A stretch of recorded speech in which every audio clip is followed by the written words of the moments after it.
Charlie was a bright, happy little boy. He typically had a smile on his face when he woke up in the morning and when he went to bed at night. He was full of life and love and laughter.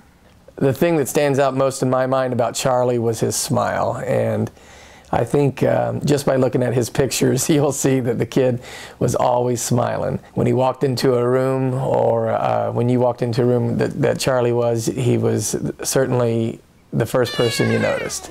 Just had a magnetic appeal to people.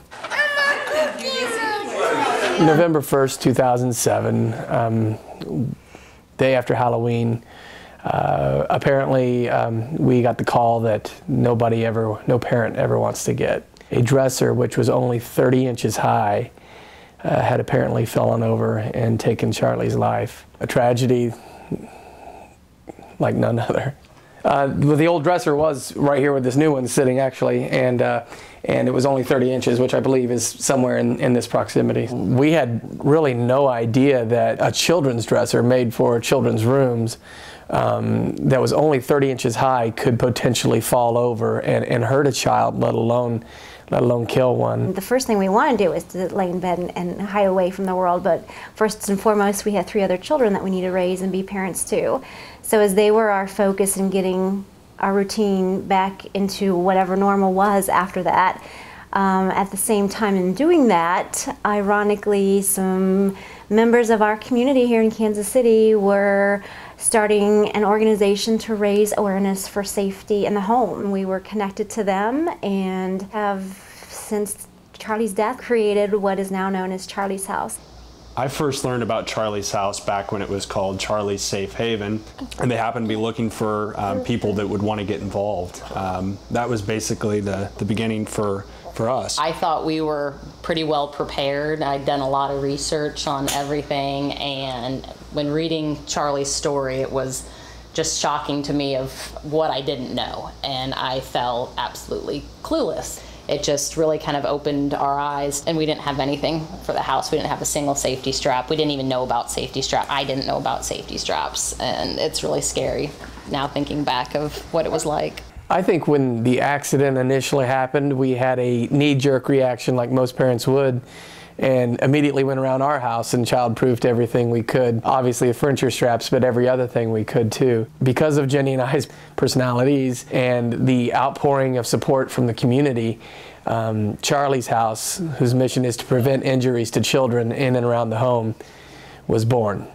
We knew immediately that we wanted to help families in some way, which is why we shared our story on the news and put ourselves out there for other families to hopefully look at us like, hey, you know, they resemble our family. You know, I just admire what they've done and how hard this must be for them to go through and relive it, but I think telling that story is that what will drive it home for people, that this is real, you know, the risk that it's not the huge dressers, it's the little things that you don't even know, and you know, if unfortunately it can be too late. You know, we thought we had our home safeguarded before Charlie's death, plugs in the outlets and cabinets and drawers and other things that we had taken measures to do.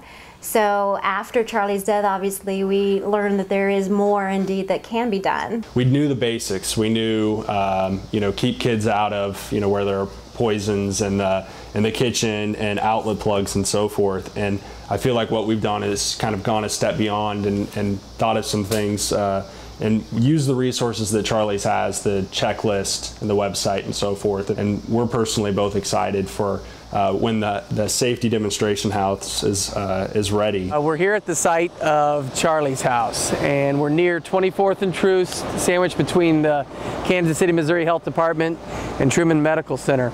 The house is going to be on the side of an existing structure, Safety Street, and it's going to run into this retaining wall. Charlie's House is a destination where parents and caregivers, babysitting classes can be held.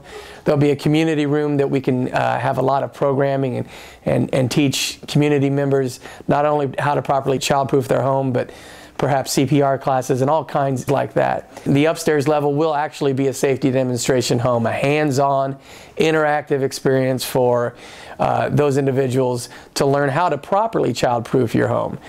Our mission is to educate people, so just by building a building, it's not going to do that. Charlie's house has affected me as a parent in a lot of ways. I would say, first and foremost, it's made me appreciate the time that I have with my kids on a daily basis and how quickly that can be taken from you. I don't think that we need the world to remember Charlie, but if his story and his tragedy and his name can help others, then that helps us cope with that loss. Without a doubt, the few short years that Charlie spent in this world made this world a better place. And what I think is so incredible about Charlie's house and what Brett and Jenny stand for is that they're taking those few years that he had here and they're making it worth all the while and making so many more lives better in the process.